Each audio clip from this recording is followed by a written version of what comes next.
안녕하십니까. 홍성군 농업기술센터 친환경기술과에서 채소 업무를 맡고 있는 정용갑이라고 합니다. 반갑습니다. 오늘은 마늘 재배에 대해서 한번 다뤄보도록 하겠습니다. 우선 제목을 갖다가 마늘 재배의 이해로 제가 이렇게 좀 적어봤습니다. 그래가지고 이제 마늘을 갖다가 이제 재배하는 데 있어가지고 기본적이면서도 이제 중요한 부분에서 좀 다루려고 좀 제목을 한번 이렇게 붙여봤습니다. 제가 오늘 말씀을 드릴 것은 첫 번째 이제 가격 동향과 이제 전망, 두 번째로는 뭐 마늘의 일반적인 특성 이런 식으로 이제 다뤄보도록 하겠습니다. 첫 번째로는 이제 가격 동향 및 재배 전망입니다.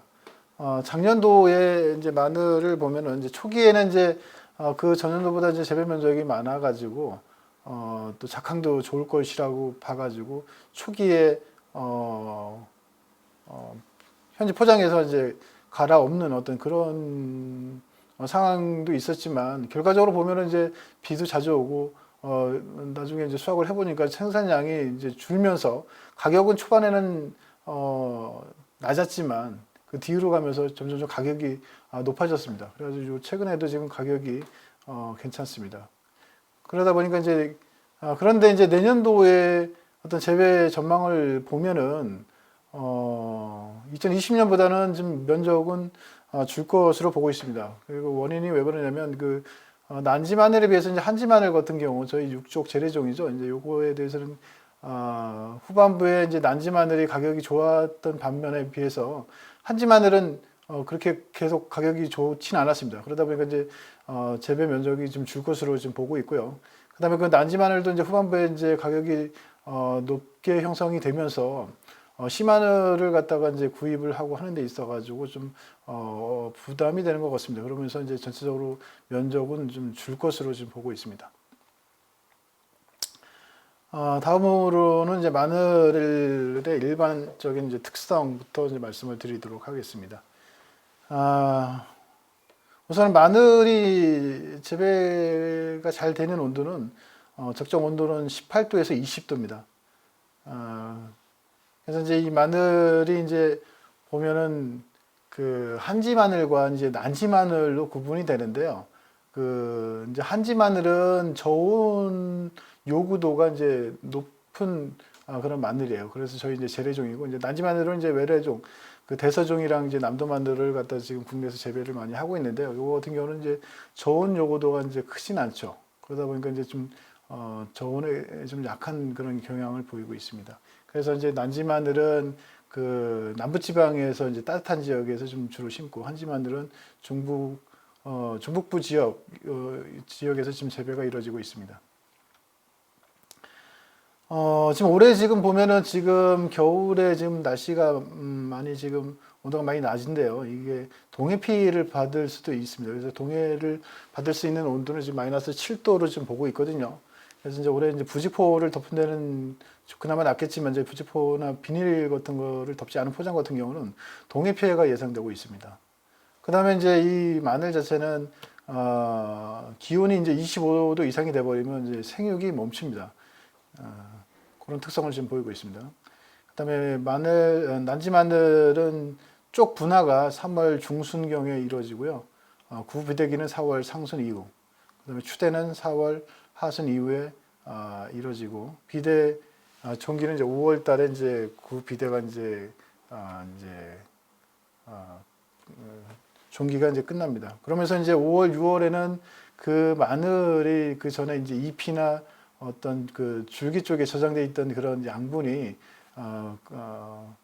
구 쪽으로 다 이동을 하면서 이제 인편이 마늘이 이제 커지는 그런 생장을 보입니다.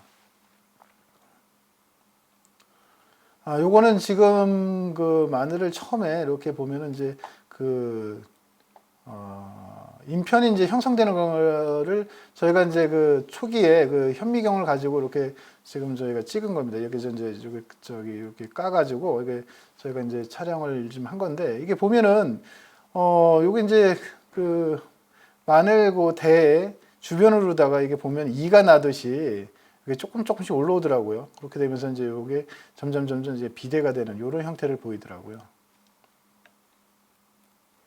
그 다음은 이제 품종 선택 요령에 대해서 말씀을 드리겠습니다. 씨마늘은 그 지역의 기후 조건이나 유사한 지역에서 생산된 씨마늘을 선정을 해야 됩니다.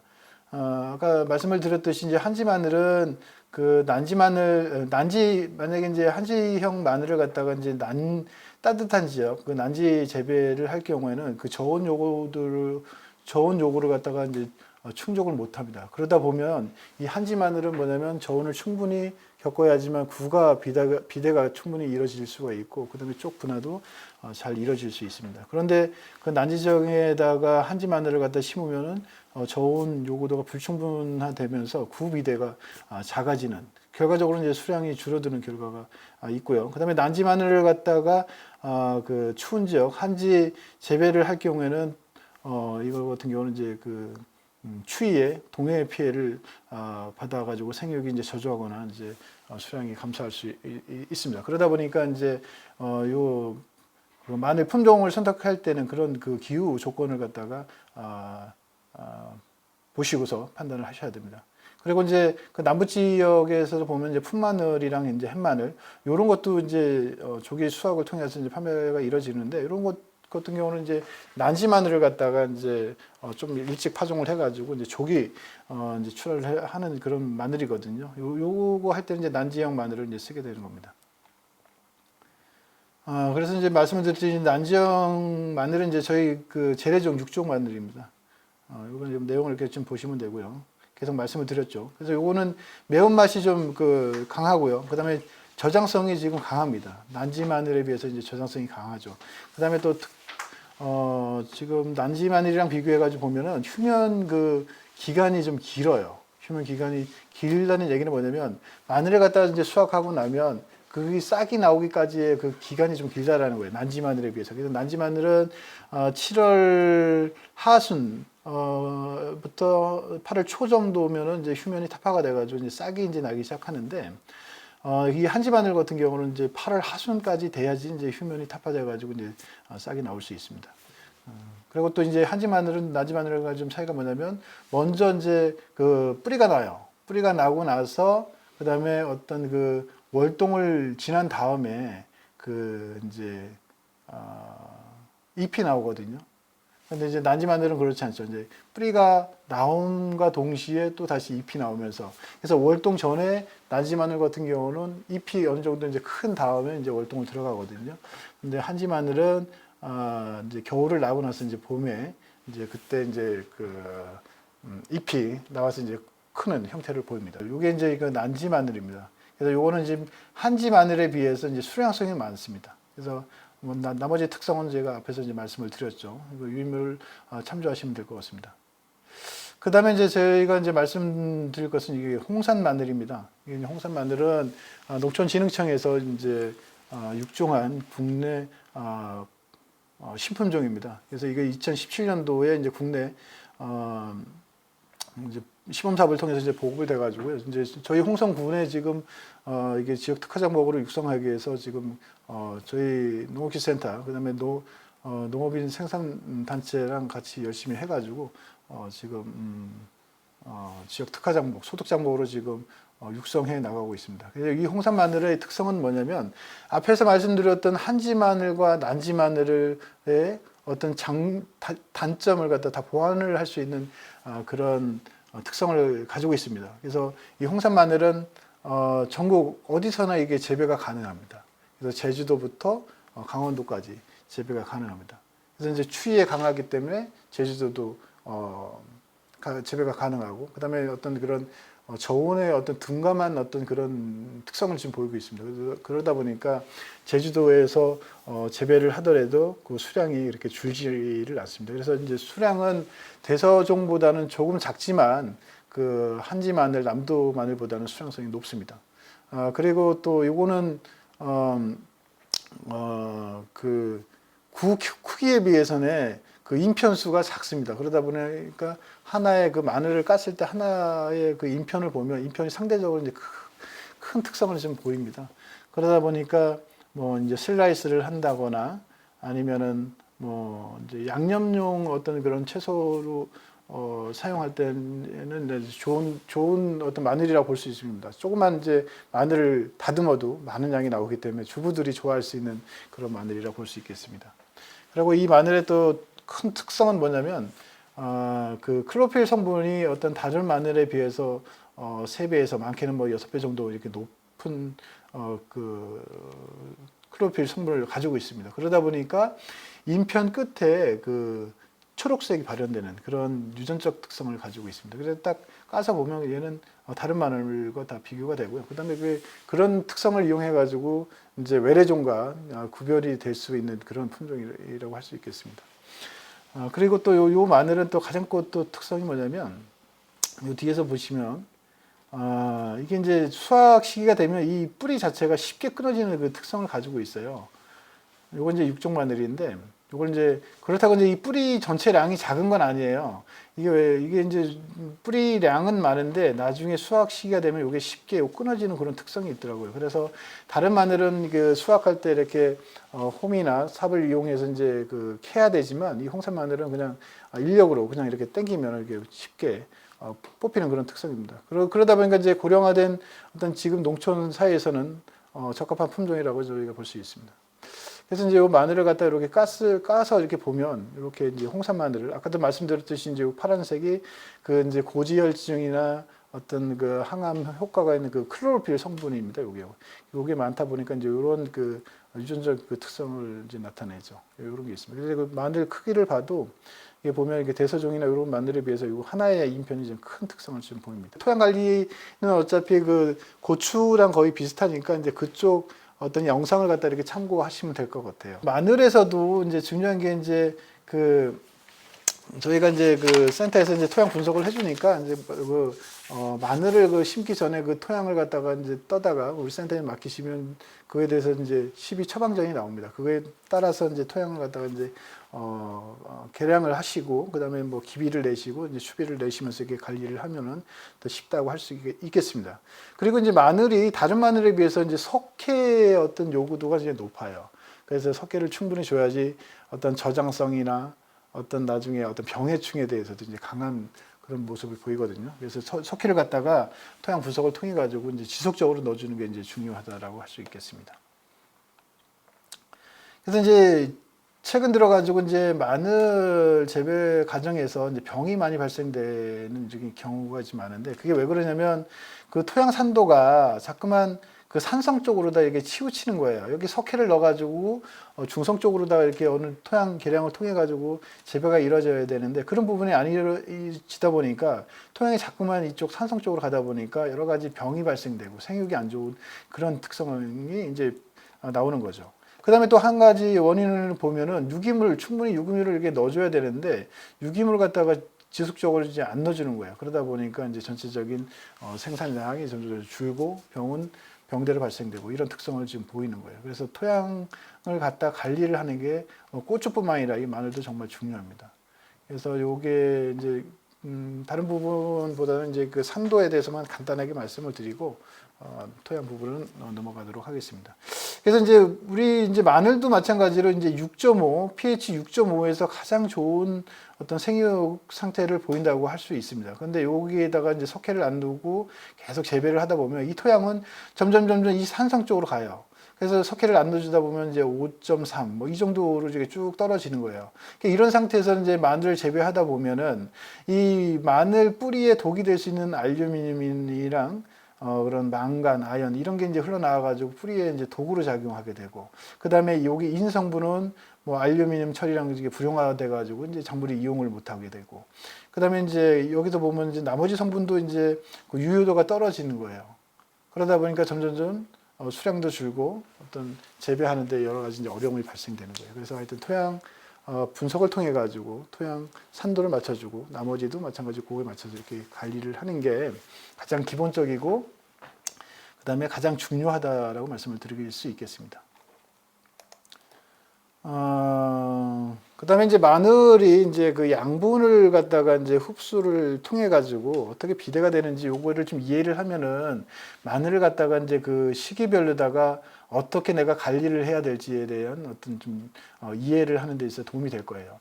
그래서 이제 마늘을 처음에 이제 파종을 하면은 처음에는 그 잇편 안에 있는 그 양분을 가지고 이제 뿌리를 내고 그 다음에 뿌리가 나면 이제 그때부터 이제 그 양분을 이제 흡수합니다. 그렇게 되면서 이제 생장이 이루어지고 그 다음에 이제 월동이 되고 나서 이제 봄부터 이제 온도가 올라가면은 그때부터 이제 어떤 생육이 이제 왕성하게 일어나요.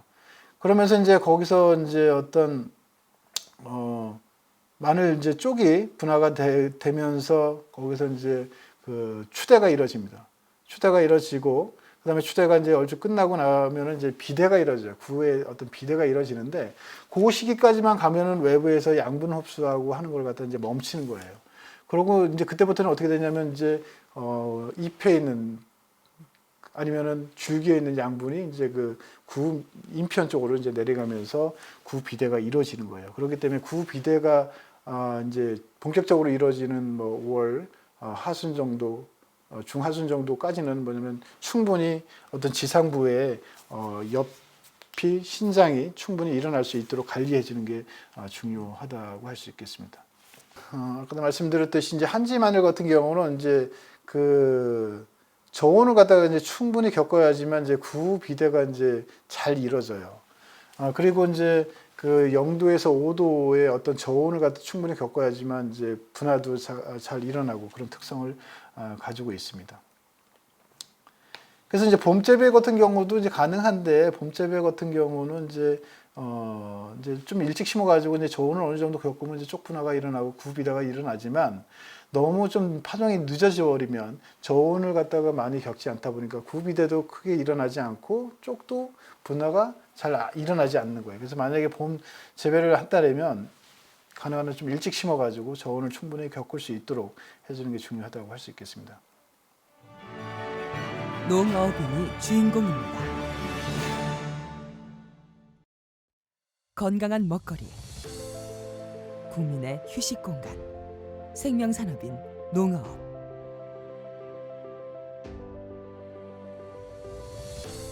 농가 소득은 도시근로자의 63.3%,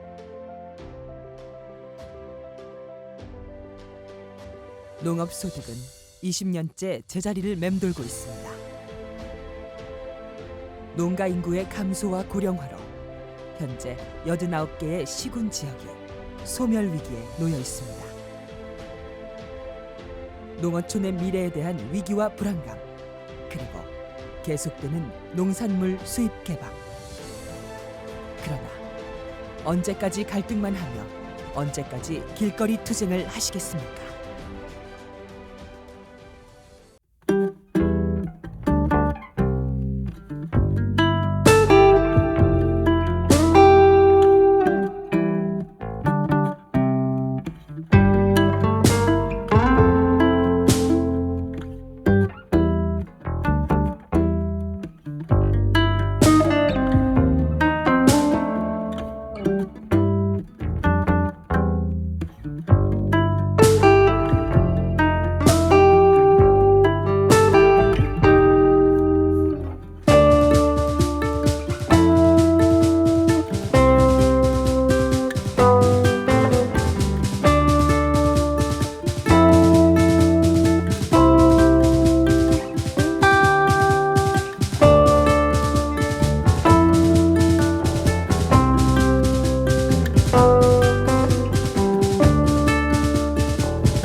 손으로.